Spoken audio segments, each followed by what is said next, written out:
بسم الله الرحمن الرحيم. الحمد لله رب العالمين، الرحمن الرحيم،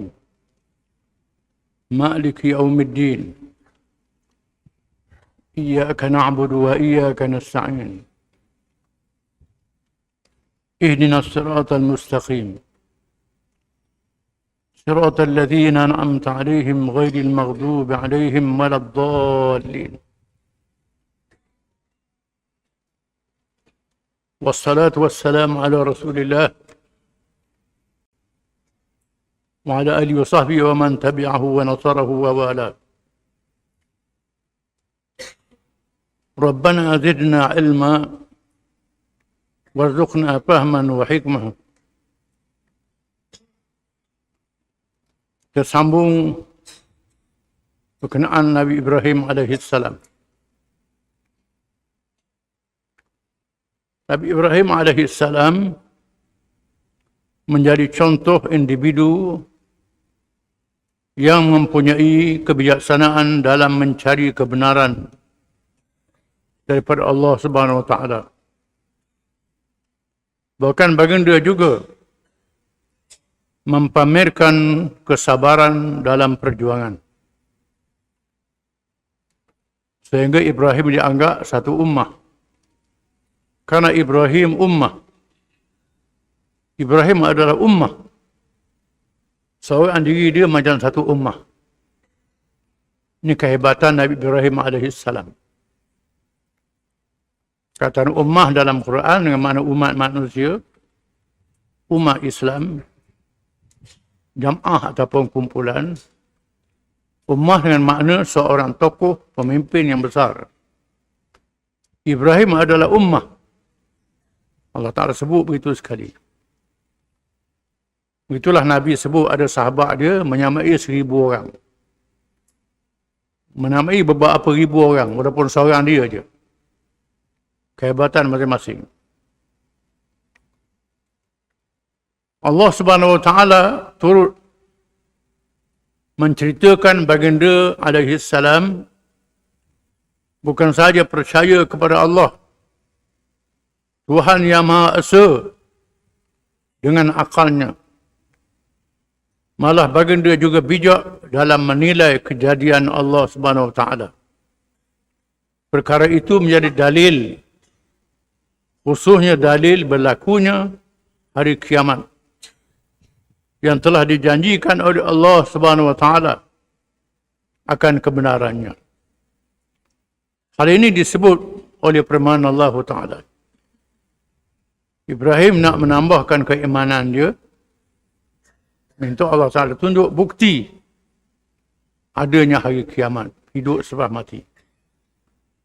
Wa idh qala Ibrahim rabbi arini kaifa tuhyil mauta qala awalam tu'min قال بلى ولكن ليطمئن قلبي قال فخذ 4 من الطير فصرهن إليك ثم اجعل على كل جبل منهن جزءا ثم ادعوهن يأتينك سعيا واعلم أن الله عزيز حكيم.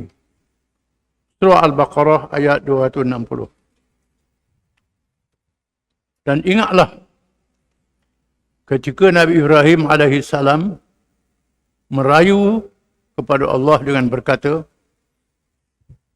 "Wahai Tuhanku, perlihatkanlah kepadaku bagaimana engkau menghidupkan makhluk-makhluk yang mati." Allah berfirman, "Adakah kamu belum percaya kepada kekuasaanku?" Nabi Ibrahim menjawab, "Bahkan aku percaya dan yakin. Tetapi aku memohon yang demikian ialah supaya tenteram hatiku yang amat ingin menyaksikannya." Allah berfirman, "Jika demikian, ambillah 4 ekor burung, kemudian kumpulkanlah olehmu dan cincangkan semuanya. Setelah itu letakkanlah di atas tiap-tiap sebuah bukit sebahagian daripadanya Kemudian serulah burung-burung itu, nescaya semuanya akan datang kepadamu dengan segera. Dan ketahuilah, sesungguhnya Allah Maha Kuasa, lagi Maha Bijaksana. Cerita yang benar disebut dalam Quran. Ibrahim minta tunjuk di hadapan dia bukti Allah menghidupkan orang mati. Allah bertanya, kau tak percaya Ibrahim? Dia kata percaya, beriman. Tapi nak menambahkan keimanan itu. Dan Allah suruh Ibrahim ambil 4 jenis burung. Bukan 4 ekor, 4 jenis. 4 ekor jenis yang berlainan. Sembelih cincang-cincang burung itu dan campur. Kemudian letakkan di beberapa bukit. Letak. Sebahagian bukit ini, bukit ini, bukit ini. Lepas tu duduk, seru. Ibrahim berseru, tiba-tiba burung tadi datang. Seperti sedia kala.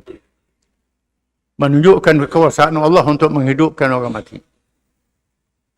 Allah Maha Berkuasa. Tunjuk depan Ibrahim. Ada pun kita ni Allah Ta'ala tunjuk juga. Banyak dalil-dalilnya.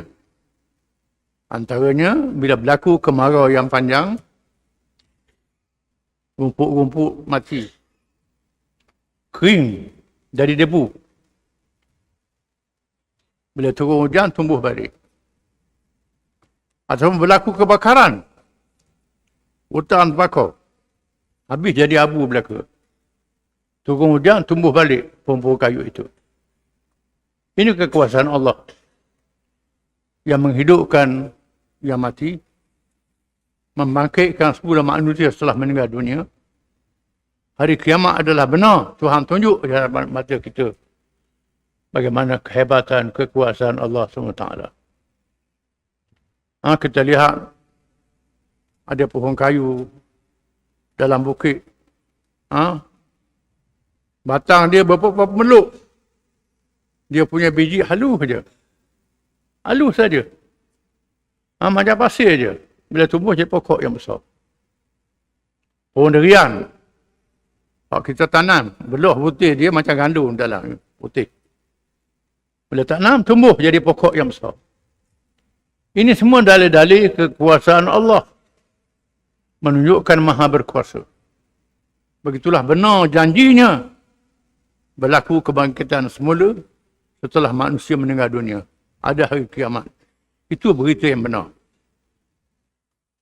Ibrahim ditunjuk dengan nyata dengan kisah yang tersebut. Selain itu, Nabi Ibrahim AS juga menjadi contoh individu yang menunjukkan pelaksanaan Islam dengan makna penyerahan diri kepada Allah Subhanahu Wa Taala dengan ikhlas.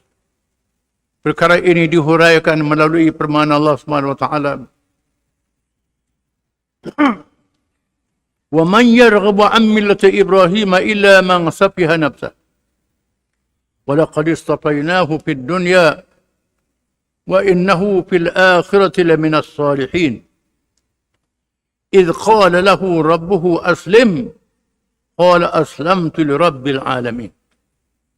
Surah Al-Baqarah. Ayat 130-131.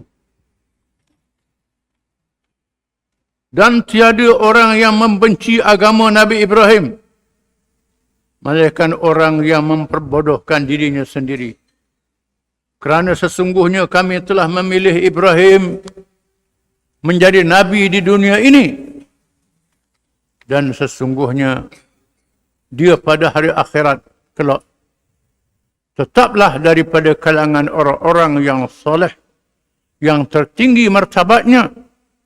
Ingatlah, ketika Tuhannya berfirman kepadanya, serahkanlah diri kepadaku, wahai Ibrahim. Ibrahim menjawab, aku serahkan diri, tunduk taat kepada Tuhan yang memelihara dan mentadbirkan sekalian alam. Ibrahim ialah seorang Islam dengan makna menyerah diri kepada Allah. Islam makna menyerah diri. Itu makna Islam. Kerana Islam itu serah diri. Apa sahaja Allah Ta'ala perintah, ikut. Itu makna Islam. Kalau tak ikut, makna tak Islam lah. Islam sungguh-sungguhnya ikut perintah. Contoh Nabi Ibrahim alaihissalam. Itu Islam yang sungguh. Barang siapa yang tak ikut Ibrahim, dia ada orang yang bodoh. Dan membodohkan dirinya sendiri. Celaka di dunia dan neraka dari akhirat. Allah Ta'ala mengatakan Ibrahim membuktikan Islamnya. Bila Allah kata Ibrahim, Islam, serahkan dirimu. Ibrahim jawab, aku serah diriku kerana Tuhan semesta alam. Dia buktikan dalam kisah-kisah yang banyak. Di antaranya ialah apabila Allah memerintah Ibrahim menghantar puteranya Ismail yang baru dilahirkan di bumi Mekah yang kering, yang tak ada hasil, tak ada tumbuhan, tak ada tanaman, pohon kayu pun tak ada, air pun tak ada. Menatang tak tangga hidup. Allah Ta'ala suruh Ibrahim, letak anak dia wadin ghairi zar'in, lembah yang tidak ada tanaman. Allah Ta'ala suruh. Ibrahim tak tanya, terus bawa Hajar dengan anaknya Ismail pergi ke bumi yang Allah Ta'ala tentukan di Mekah. Tengok-tengok keliling padang pasir, tak ada air, tak ada apa langsung. Ibrahim tak tanya. Tak tanya. Lalu Hajar tanya, nak tinggal kami berdua beranak sini? Ibrahim kata, ya. Ya, nak tinggal. Hajar kata, Allah yang suruh. Ya, Allah yang suruh. Hajar kata, kalau Allah yang suruh, kita terimalah. Hajar juga adalah Islam, macam Ibrahim. Untuk melahirkan Nabi akhir zaman Muhammad sallallahu alaihi wasallam. Wadin ghairi zar'in, lembah yang tak ada tanaman. Dia letakkan di situ. Air tak ada, apa tak ada. Api tak ada. Manusia pun tak ada. Suruh letak situ. Allah Ta'ala suruh. Letak di situ. Anak muzriat ni. Allah Ta'ala suruh. Bila Allah Ta'ala suruh, Allah Ta'ala maha pemurah. Maha penyayang. Maha memberi rezeki. Allah Ta'ala aturlah macam mana dia nak buat. Percaya pada Allah Ta'ala. Itu makna Islam sungguh. Walaupun tak nampak, bila Allah Ta'ala suruh, ikut. Percaya. Allah Ta'ala suruh mesti benar, mesti betul. Mesti membawa kebaikan dunia dan akhirat. Walaupun tak nampak dengan mata kita. Ini nak nampak stokor dulu baru nak ikut. Nampak stokor baru je rebar. Kalau tak nampak stokor tak boleh ikut. Ini dia Islam. Islam adalah satu ujian. Allah Ta'ala tunjuk Islam Nabi Ibrahim alaihissalam. Sanggahan daripada Allah SWT terhadap orang-orang kafir atas setiap perkara bid'ah yang telah diadakan mereka berupa kemusyrikan terhadap Allah SWT dan bertentangan dengan agama Nabi Ibrahim AS. Imam para hunafa, imam orang-orang yang betul, yang benar, Ibrahim AS, contoh orang yang menyerah diri. Iaitulah orang yang percaya pada Tuhan Yang Maha Esa. Menolak segala syirik, percaya pada Allah Ta'ala saja. Orang Yahudi kata Ibrahim adalah Yahudi. Kristian kata Ibrahim adalah Kristian. Orang musyrikin, termasuk Hindu dan sebagainya, kata Ibrahim adalah Tuhan, Brahma. Ibrahim syirik. Allah Ta'ala kata, "Ma kana Ibrahimu Yahudiyan wala Nasraniya, walakin kana hanifan muslima, wa ma kana minal musyrikin." Tidaklah Ibrahim itu seorang Yahudi. Ibrahim bukan juga seorang Kristian. Ibrahim adalah seorang Islam yang menyerah diri kepada Allah. Ibrahim bukan kalangan orang-orang musyrikin. Ibrahim adalah Islam. Islam adalah agama Ibrahim. Agama Nabi-Nabi alaihimussalatu wassalam. Malah Nabi Ibrahim AS turut diuji.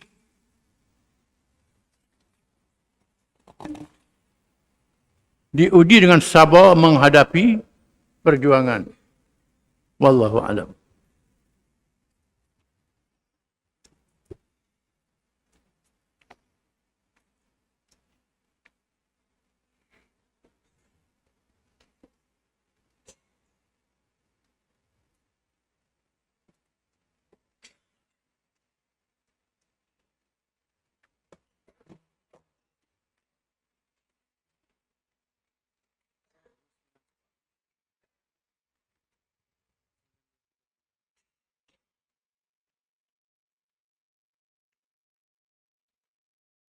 Bismillahirrahmanirrahim.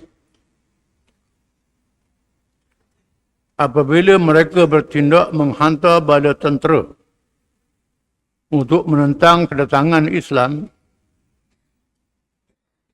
maka Rasulullah SAW pernah memimpin bala tentera menghadapi ancaman mereka di Tabuk. Bahkan baginda SAW juga menghantar tentera untuk bertempur dalam perang Mu'tah.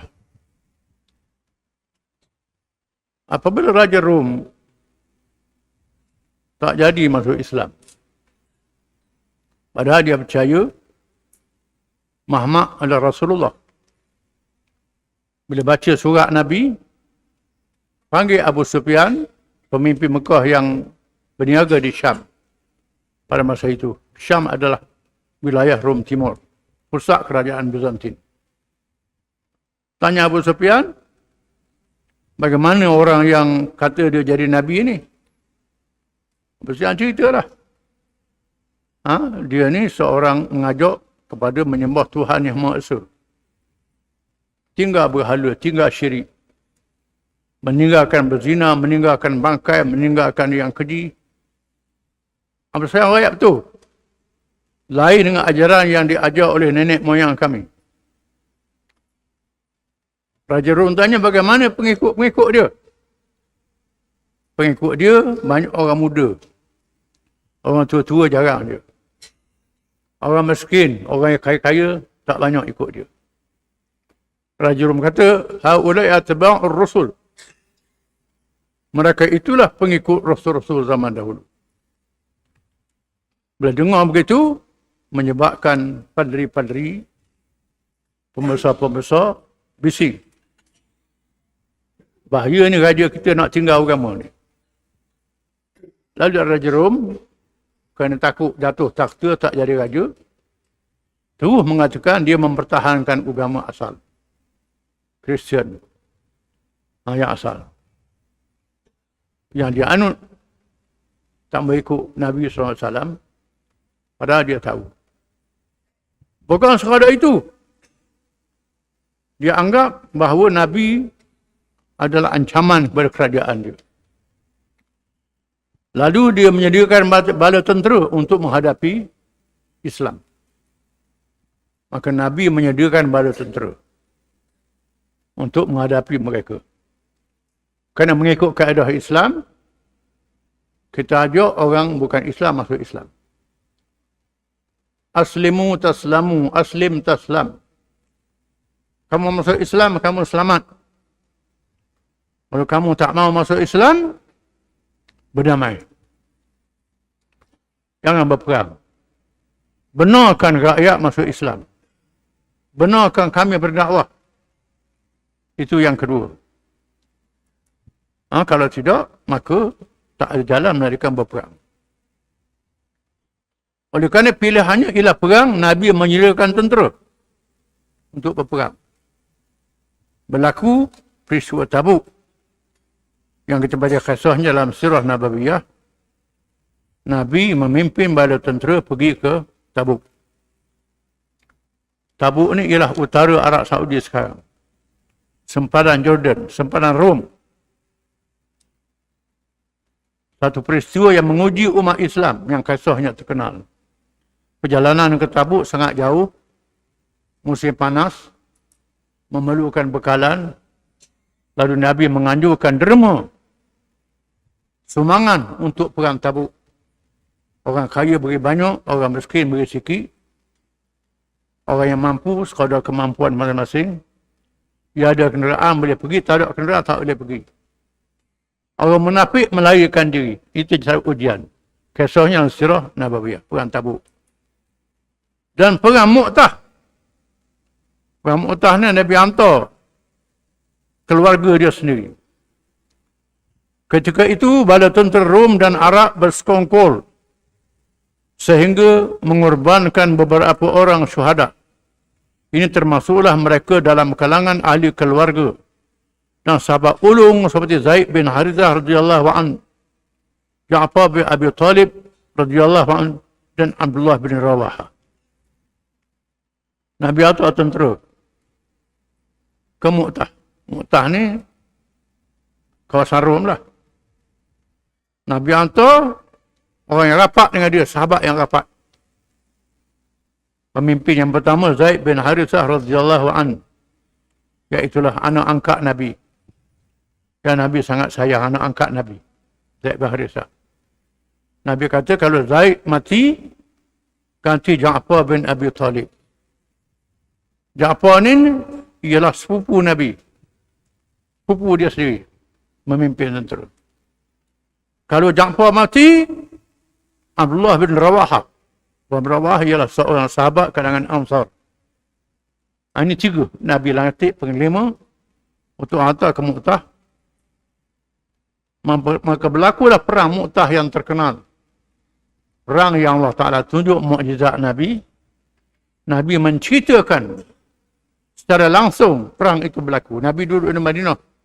Mu'tah ni ribu-ribu batu.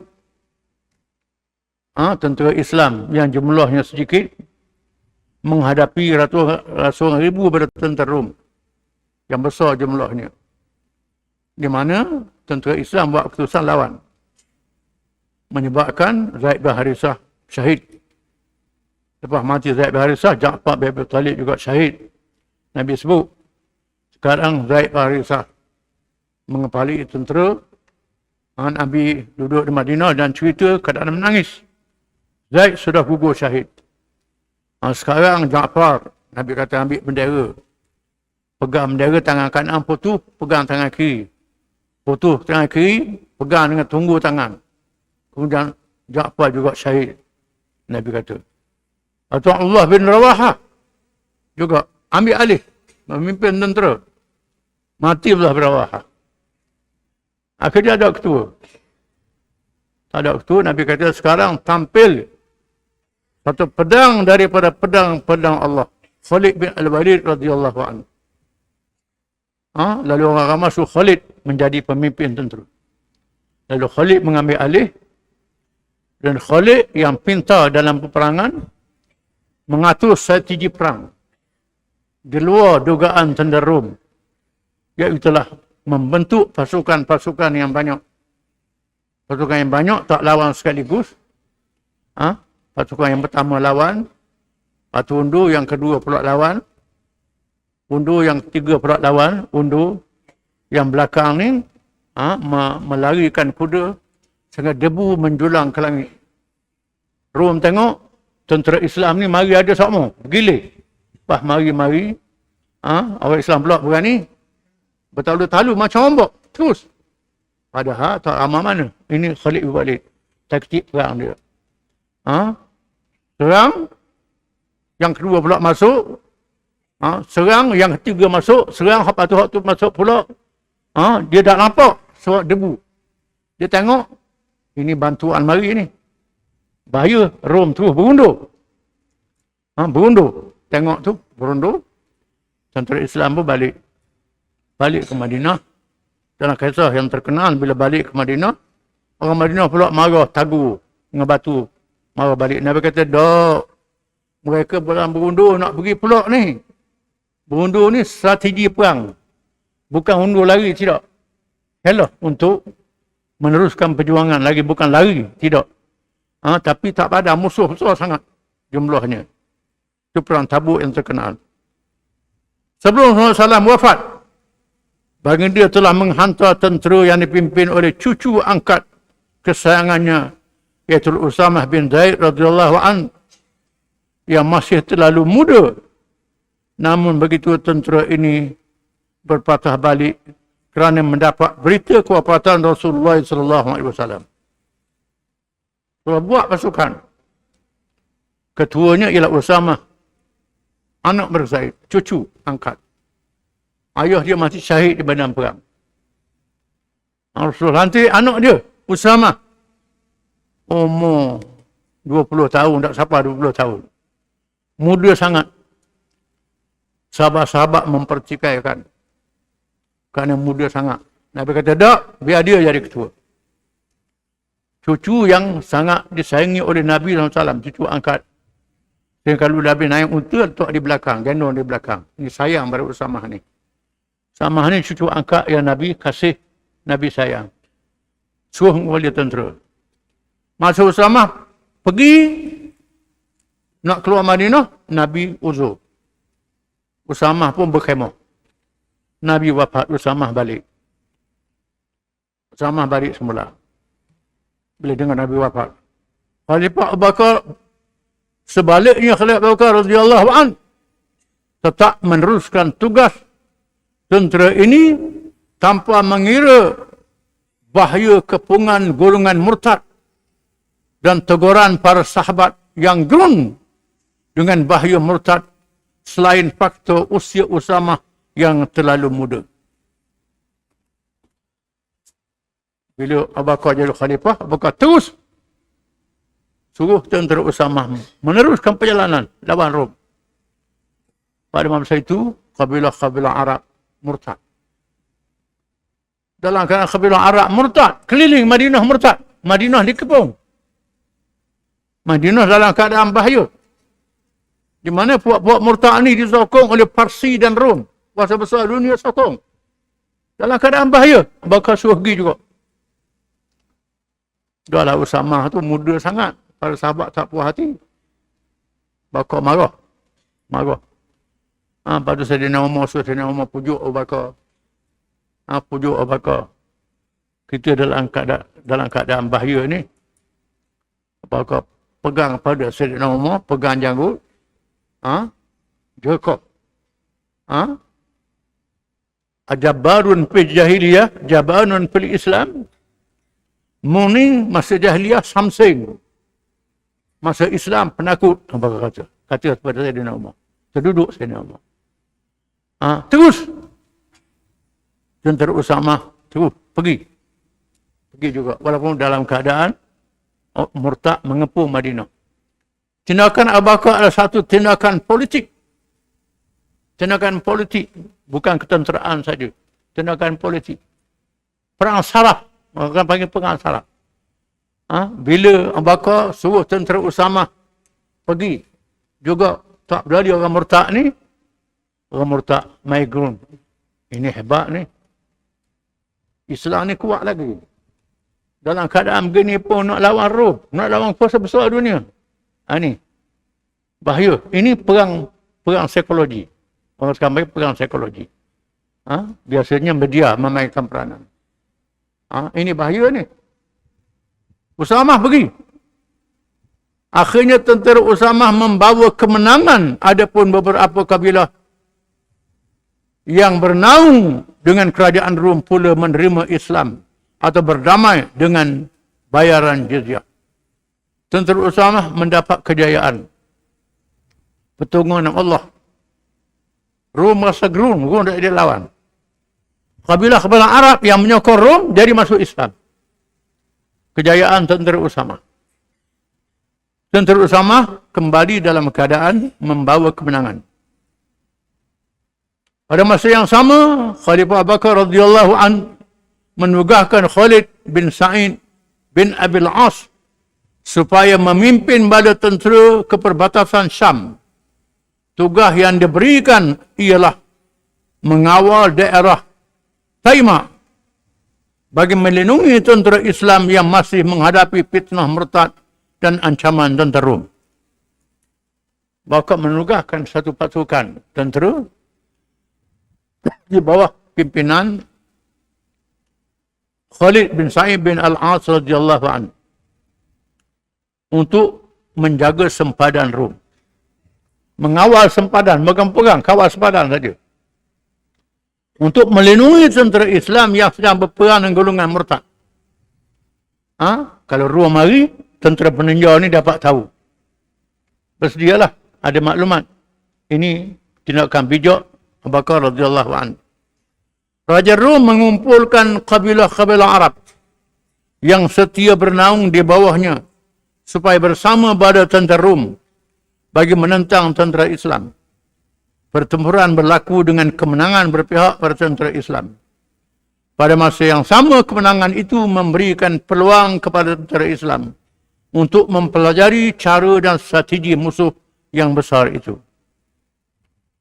Rom tak berperang, itu orang Arab berperang. Orang Arab yang Kristian, Arab yang ikut Rom, bawah naungan dia.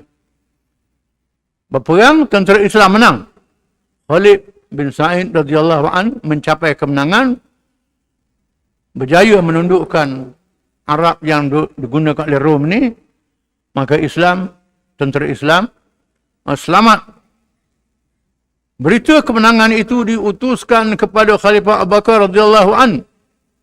Tapi Khalid bin Sa'id mara ke dalam kawasan yang melangkaui arahan Khalifah yang sepatutnya. Tindakan itu menyebabkan tenteranya terkepung. Mereka bertempur untuk menyelamatkan diri sehingga anaknya sendiri gugur syahid dan akhirnya terpaksa berundur pulang serta tenteranya berpecah. Khalid ni semangat. Abu Bakar kata jangan masuk jauh-jauh sangat. Dia masuk jauh-jauh sangat. Dia masuk jauh-jauh sangat, tentera dia tak besar mana. Menyebabkan anak dia syahid. Anak Khalid syahid, tentera Islam berundur dalam keadaan berpecah. Khalifah menghantar tentera bantuan yang diketahui oleh Ikrimah bin Abi Jahal radhiyallahu anhu. Ikrimah ni ialah anak Abu Jahal yang masuk Islam. Ikrimah bin Abu Jahal. Walaupun dia masuk Islam, bin Abu Jahal juga. Kita orang Melayu ni kalau orang masuk Islam kena bin Abdullah. Sebab Nabi tidak ubah nama begitulah. Nama dia asal itulah. Nama dia Ikrimah bin Abu Jahal. Abu Jahal lah. Tak ubah bin Abdullah. Kita ingat kena bin Abdullah orang Melayu. Ini ajaran Melayu. Tak ubah nama dia, bin dia. Nama ayah dia Abu Jahal lah. Ikrimah ni termasuk kalangan orang yang kuat menentang Islam di zaman awal. Bila Nabi masuk Mekah, Nabi halalkan darah dia. Beberapa orang. Yang Nabi kata, orang ni kalau berjumpa, bunuh. Termasuk Ikrimah bin Abu Jahal. Ikrimah melarikan diri.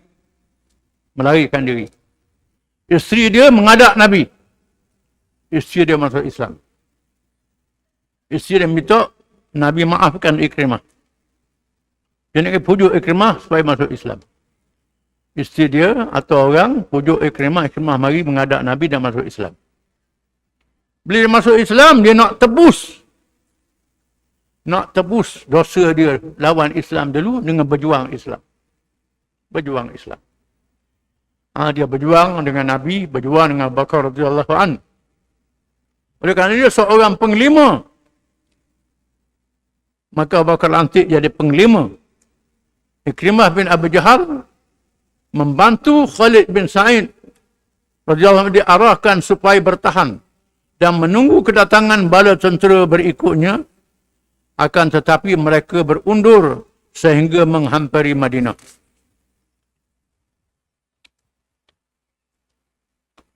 Namun Khalifah Abu Bakar radhiyallahu anhu tidak membenarkan mereka masuk ke Madinah. Oleh kerana tentera besar sangat, Rom ni kuasa besar. Mereka berundur. Undur, Abu Bakar atau utusan tak boleh balik ke Madinah. Tunggu. Kerana tiada perkataan kalah bagi tentera Islam. Melainkan kerana berlaku kesilapan. Mereka diarahkan berada di situ. Sehingga datangnya tentera yang diarahkan. Kemudian mari menuju ke negeri Syam. Tak boleh undur. Mungkin tunggu. Tak boleh balik. Tak pernah balik. Bukan tak pernah balik. Sehingga atau bantuan pergi ke Syam balik berperang. Di Rom. syura sebagai wadah ijtihad. Khalifah Abu Bakar radhiyallahu anhu mengadakan mesyuarat dengan para sahabat besar yang bertaraf menteri kabinet. Antara yang hadir ialah Umar bin Al-Khattab radhiyallahu anhu, Uthman bin Affan radhiyallahu anhu, Ali bin Abi Talib radhiyallahu anhu,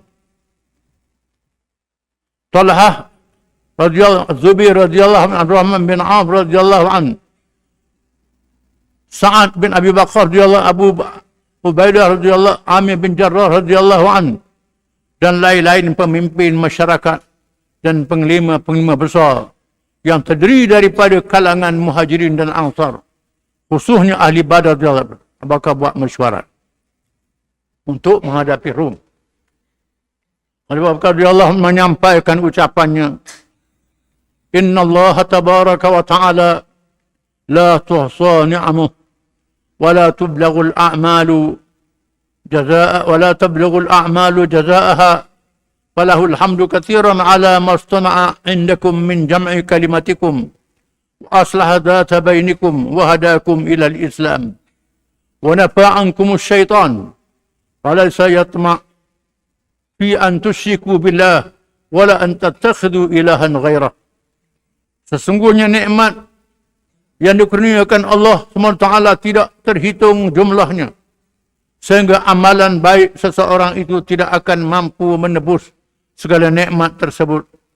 Maka segala puji bagi Allah atas apa yang Dia berikan kepada kamu sekalian, yang telah menyatukan kalian dan memperbaik hubungan antara kamu sekalian, memberikan petunjuk kepada kamu sekalian ke arah Islam, dan menjauhkan kamu sekalian daripada godaan syaitan.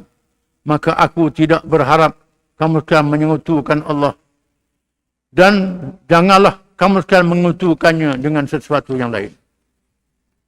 Fal arabul yaum banu ummin wa abin faqad ra'aitu annis astaghfirul muslimina ila jihadir rumi bisyam liyu'ayyidallahu al-muslimin wa yaj'al al-muslimin wa yaj'alallahu kalimatahu al-'ulya ma anna lil muslimina fi dhalika al-hadd al-wafir.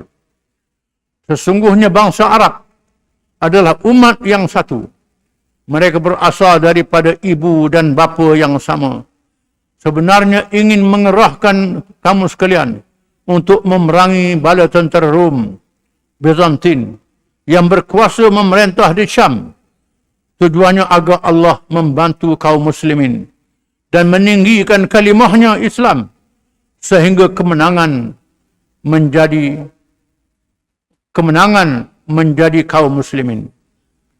Li'annahu man halaka minhum halaka syahida wa ma 'indallahi khairul lil abrar wa man 'asha mudafi'an 'anid din mustajiban 'ala Allah thawabal mujahidin wa hadha ra'yi alladhi ra'aitu wa asyara al-mur'un 'alayya bi ra'yihi. Sesiapa yang mati berterbunuh di medan pertempuran, maka dia telah mati syahid. Kalau mati syahid. Syahid ni pahala besar, boleh syafaat berkeluarga. Dan tiada tempat yang lebih di sisi Allah melebihi kedudukan orang-orang yang berbuat kebaikan. Sesiapa yang masih diberikan kesempatan untuk hidup, maka dia hidup membela agama Allah. Dan dia di sisi Allah memperoleh pahala orang-orang yang berjihad. Ini adalah pendapatku, dan aku mempersilakan kamu sekalian untuk memberikan pendapat kamu sekalian kepadaku menurut sudut pandangan kamu sekalian masing-masing. Maka Umar bin Khattab menyampaikan ucapannya, dimulakan dengan memuji Allah dan bersalawat ke atas Rasulullah SAW. Umar menyampaikan ucapan, Alhamdulillahilladzi yakhussu bil khairi man sya'a min khalqihi. Wallahi ma istabaqna ila syai'in min al khairi qattu ila istabaqtana ilaih. Wa dzalika fadlullahi yu'tihi man yasha'. Wallahu dzul fadlil azim. Segala puji bagi Allah yang telah mengkhususkan kebaikan kepada sesiapa yang Dia kehendaki dalam kalangan makhluknya. Demi Allah, kami belum pernah terlebih dahulu membuat kebaikan, tiba-tiba kamu mendahului kami dalam melakukannya. Oleh yang demikian, itu merupakan kemuliaan Allah yang dia berikan kepada sesiapa yang dikehendaki olehnya. Dan Allah jugalah yang memiliki segala kelebihan.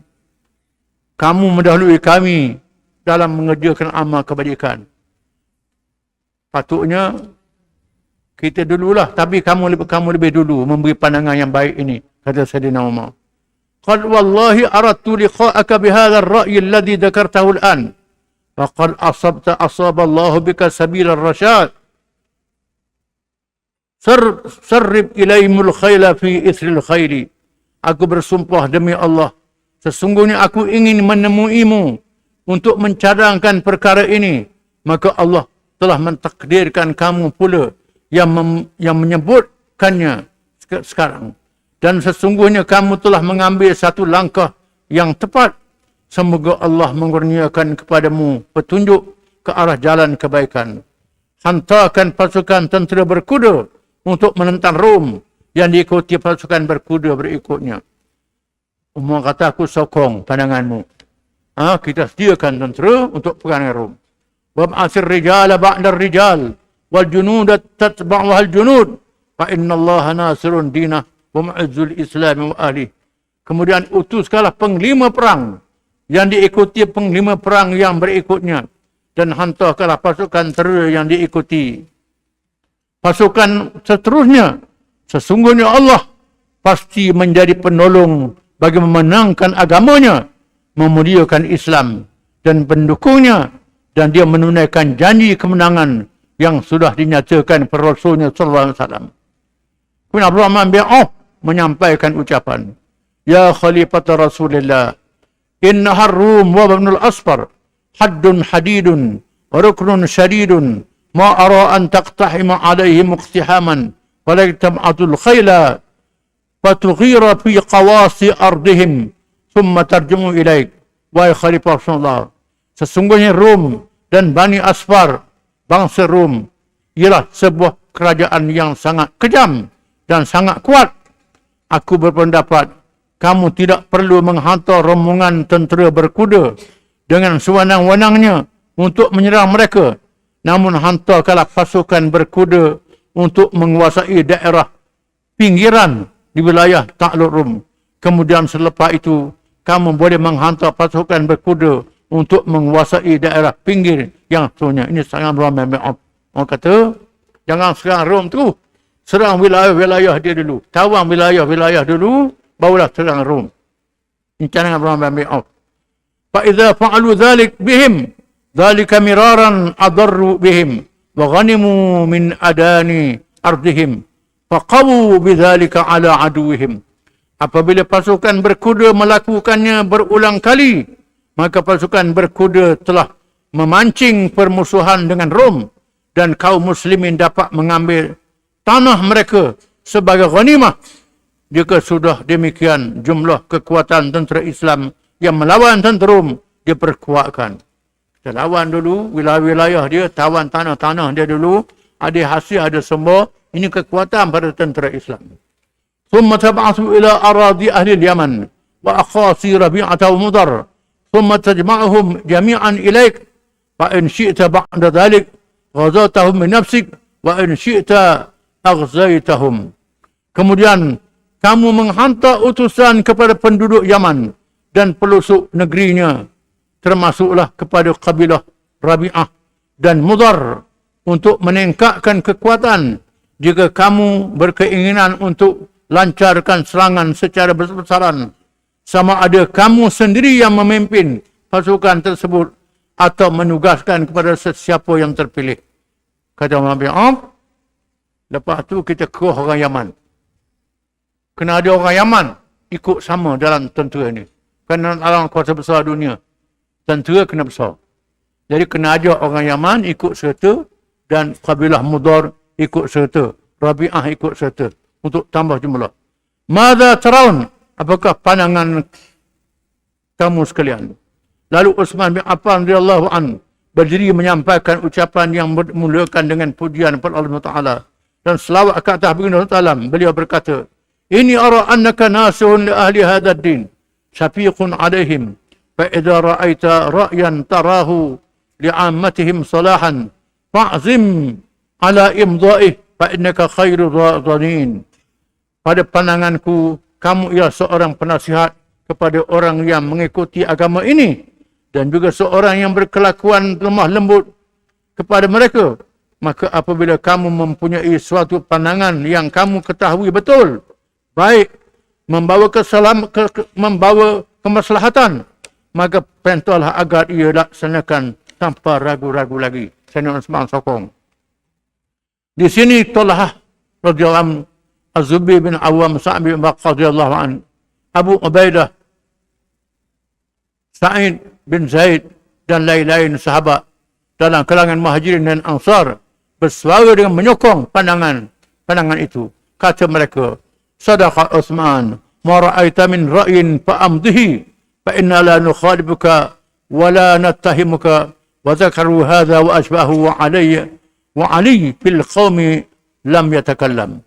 Apa yang dikatakan oleh Utsman itu adalah benar. Apa yang menurutmu, wahai khalifah, adalah baik, maka laksanakanlah.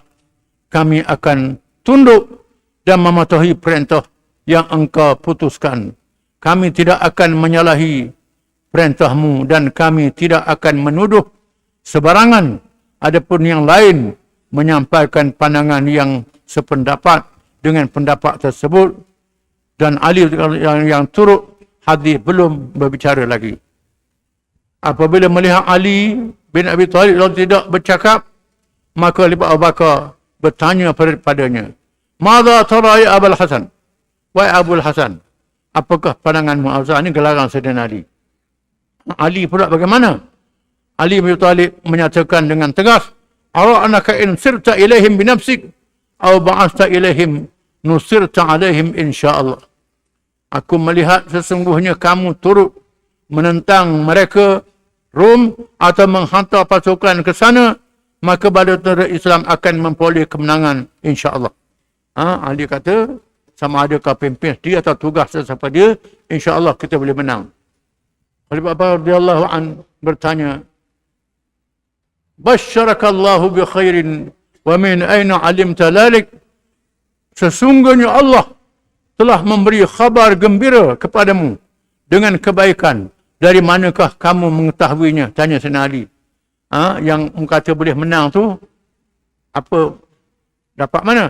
Dia menjawab, Sama Rasulullah SAW, yaqulu, la yazalu hadha ad-din zahiran ala kulli man na'wahu, hatta yaquma ad-din wa ahluhu zahirun. Aku pernah mendengar Rasulullah SAW bersabda, agama ini akan terus menerus berjaya mengatasi sesiapa sahaja yang menentangnya, sehingga Islam akan terus tertegak dan para pendukungnya akan mencapai kemenangan. Nabi sebut begitu. Sayyidina Ali kata. Nabi kata, mestilah. Allah berkata, Subhanallah, ma'ahasana hadal hadis, laqad sarartani bihi, sarakallahu fid dunya wal akhirah. Maha suci Allah, alangkah indahnya kata-kata ini. Kamu telah mengembirakanku. Mudah-mudahan Allah juga mengembirakan dirimu di dunia dan di akhirat. Itu ucapan Abu Bakar. Arahan penting kepada seluruh rakyat. Wallahu a'lam.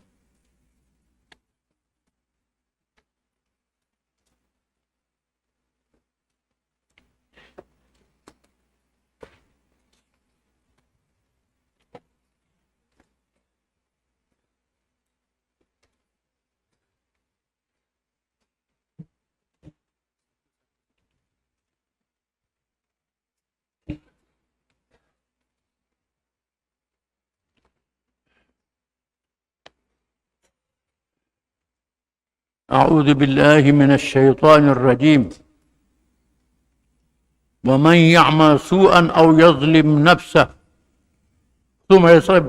ثم يستغفر الله يجد الله غفورا رحيما ومن يكسب إثما فإنما يكسبه على نفسه وكان الله عليما حكيما ومن يكسب خطيئة أو إثما ثم يرمي به بريئا فقد احتمل بهتا وإثما مبينا ولولا فضل الله عليك ورحمته لهمت طائفة منهم من يضلوك وما يضلون إلا أنفسهم وما يضرونك من شيء وأنزل الله عليك الكتاب والحكمة وعلمك ما لم تكن تعلم وكان فضل الله عليك عظيما.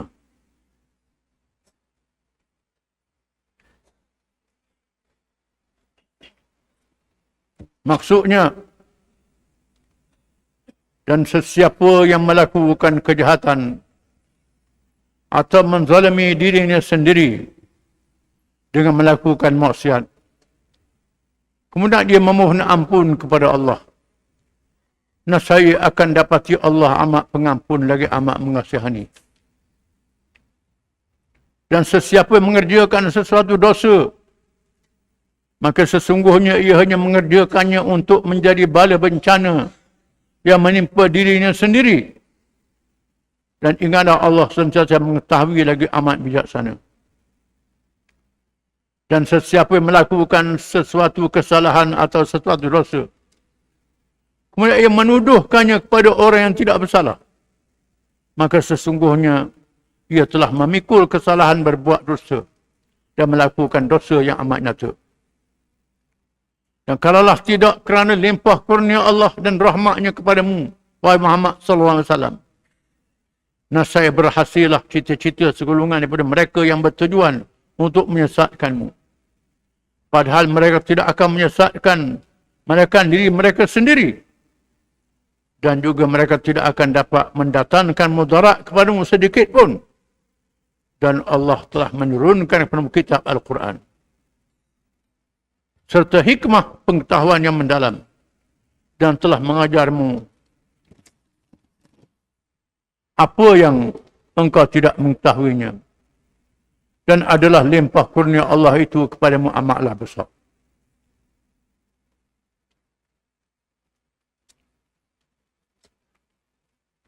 Bagian pertama pada ayat yang kita baca ini, kurnia sangat besar daripada Allah Ta'ala kepada hamba-hambanya yang beriman, iaitulah janji mengampunkan dosa. Wa man ya'mal su'an aw yazlim nafsah, dan sesiapa yang mengerjakan amal yang jahat, mengerjakan dosa, sama ada dosa kecil atau dosa besar, atau menzalimi dirinya sendiri dengan buat dosa itu, summa yastaghfirillah, dia minta ampun kepada Allah, istighfar, yajidillah ghafurar rahimah, nescaya dia akan dapati Allah Maha Pengampun lagi Maha Penyayang. Setelah ayat ini, Allah Ta'ala memberitahu, berjanji mengampun dosa orang-orang beristighfar, bertaubat, mengerjakan dosa. Mengikut Ali bin Talhah dari Ibn Abbas radhiyallahu an, ini adalah keampunan limpah kurnia yang tak terhingga daripada Allah Ta'ala kepada siapa yang mengerjakan dosa kecil ataupun dosa besar. Ini janji daripada Allah. Allah Ta'ala sebut janji mengampunkan dosa, tak sebut dosa kecil atau besar. Ini terbuka. Bila dia buat dosa kecil ataupun besar, summa yastaghfirillah, boleh minta ampun pada Allah, yajidillahu ghafurar rahimah, yang mesti dapati Allah Ta'ala Maha Pengampun dan Penyayang.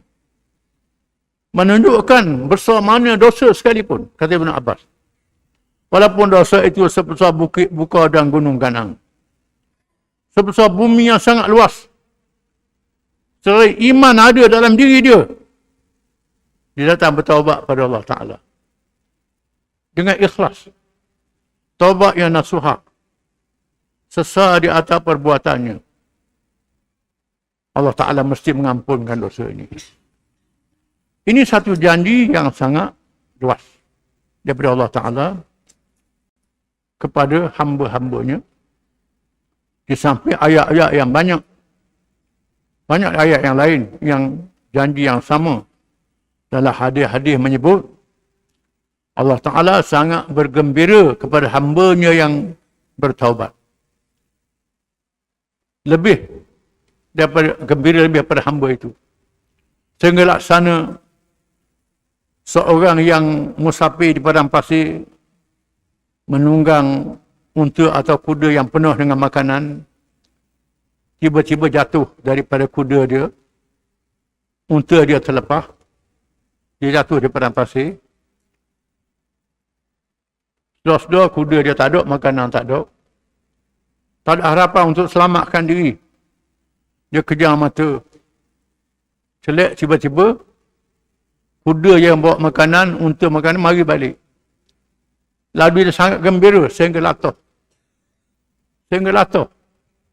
Ya Allah, aku Tuhanmu, hamba aku. Jadi terbalik. Itulah bandingan gembira Allah Ta'ala kepada hamba yang bertaubat kepadanya. Disebut dalam hadis. Dalam hadis yang lain, sekiranya hamba-Ku datang membawa dosa sepenuh bumi, bertaubat padaku, aku beri padanya keampunan sepenuh bumi juga. Tuhan kata. Itu janji Allah Ta'ala. Dengan syarat seorang itu beriman kepada Allah.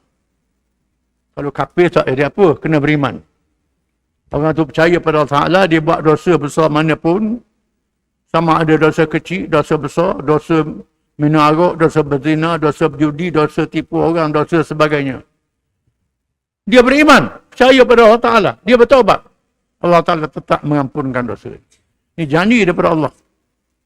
Diriwayatkan, seorang perempuan menemui Abdullah bin Mughaffal, seorang ulama yang terkenal. Perempuan tu datang depan dia, tanya dia bagaimana ada seorang perempuan, dia mengandung, berzina, mengandung. Beranak, dia bunuh anak dia. Dia bunuh anak dia. Macam mana Allah Bapa kata, masuk neraka. Kata Allah Bapa. Menangis perempuan tu, rupanya dia sendiri. Yang buat dosa tu dia sendiri. Menangis, dia berundur dan akan menangis. Kemudian, dia ingat ke ayat Quran dia baca tadi.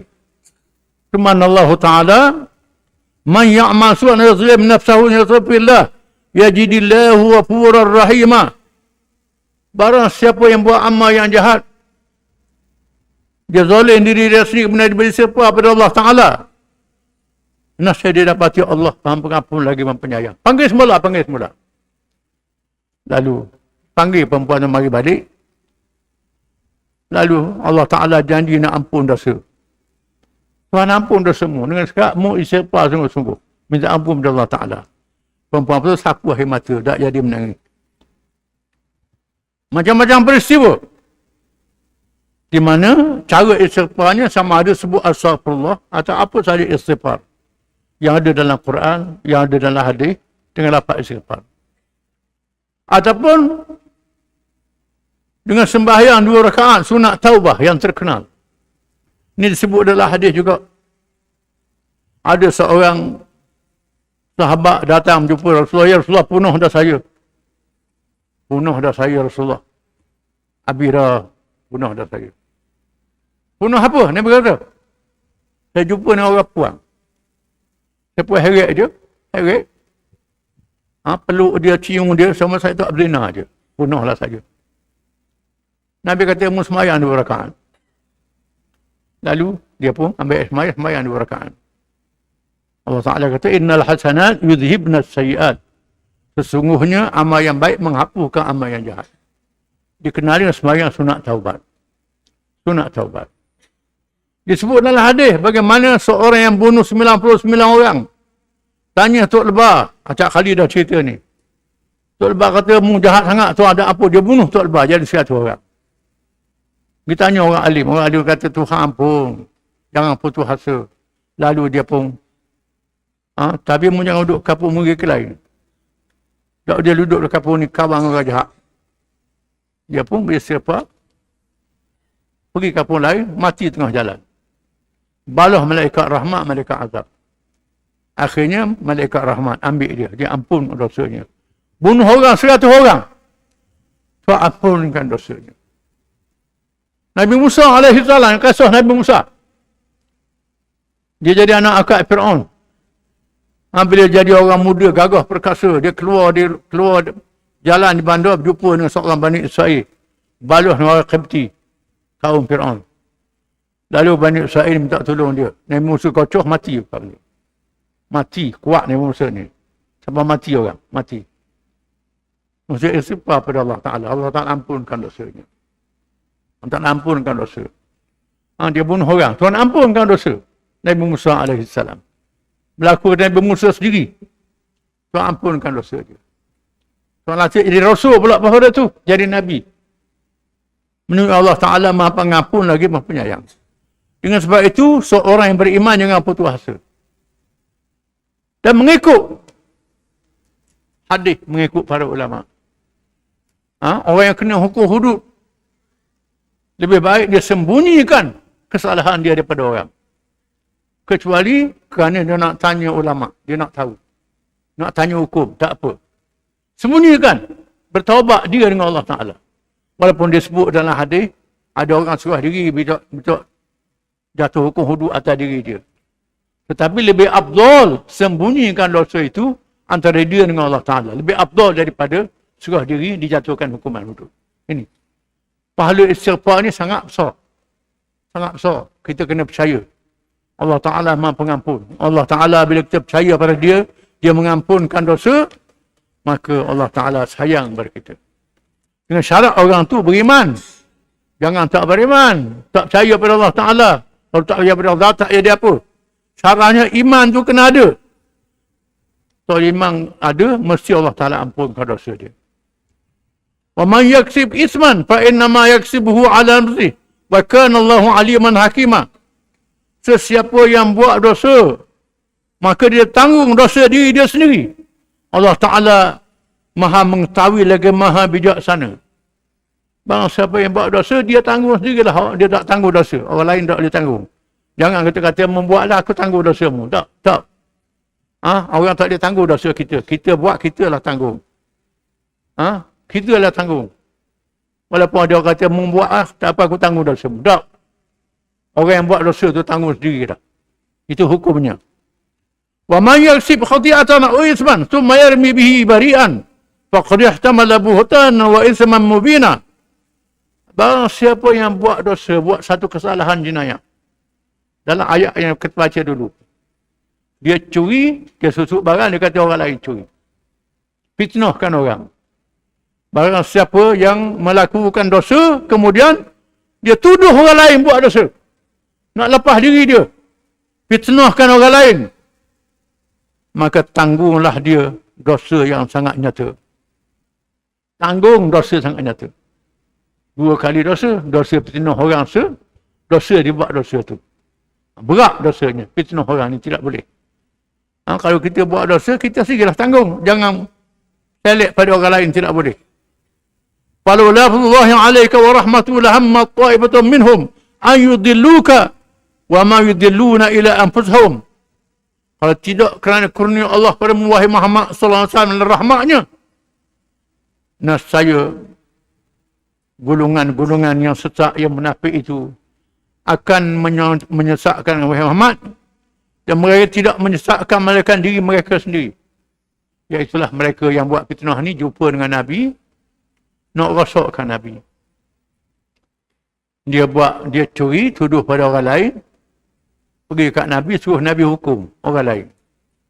Tujuannya merosakkan Nabi. Allah Ta'ala tetap selamatkan Nabi. Orang yang buat fitnah itulah tanggung diri mereka sendiri. Fitnah hebat. Wa ma yadurrunaka min syai'. Mereka tidak boleh mudarat kamu sedikit pun wahai Muhammad. Allah Ta'ala selamatkan Nabi daripada fitnah itu. Mengikut riwayatnya, yang dituduh itu seorang Yahudi. Bukan orang Islam pun. Yang difitnah itu, mengikut satu riwayatnya. Orang munafik tuduh seorang Yahudi. Yahudi itu tak bersalah. Nabi hampir nak hukum Yahudi itu. Bila Tuhan turun ayat yang dulu kita baca tu, Nabi tak ada hukum. Nyatalah. Itu fitnah. Dia nak rosakkanmu. Banyak dalam sejarahnya orang Yahudi masuk Islam. Dia tengok Nabi tu adil. Nabi ni adil sungguh baik sungguh. Menyebabkan orang kafir masuk Islam. Ini kita lihat bagaimana berlaku di Gaza. Bila orang golongan mujahidin, Hamas, puak-puak Islam, ambil tawanan, layang molek tawanan-tawanan perang. Kerana Islam suruh wajib layang baik tawanan-tawanan perang, tak boleh seksa tawanan ini. Jaga keselamatan dia, jaga makanan, jaga minuman dia, jaga. Dan Hamas bebaskan tawanan orang Yahudi terima kasih. Balik kampung dia, balik ke negeri dia, cerita kepada media dia. Puak-puak Islam ni layang baik.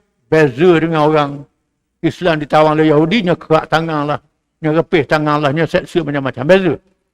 Ini menyebabkan seluruh dunia simpati kepada Islam. Ini berlaku.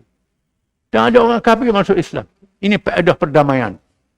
Dengan sebab perdamaian, orang kafir masuk Islam. Bukan nak perang sama. Kadang-kadang dengan damai itu, kita tunjuk bukti apa dia kebaikan Islam. Orang kafir boleh tengok. Ini berlaku. Ini berlaku. Berlaku zaman Nabi, Allah Ta'ala selamatkan Nabi bila orang munafik cuba nak fitnahkan Nabi. Dalam yang tersebut tadi. Yang orang yang dituduh selamat. Wa anzalallahu alaikal kitab wal hikmah.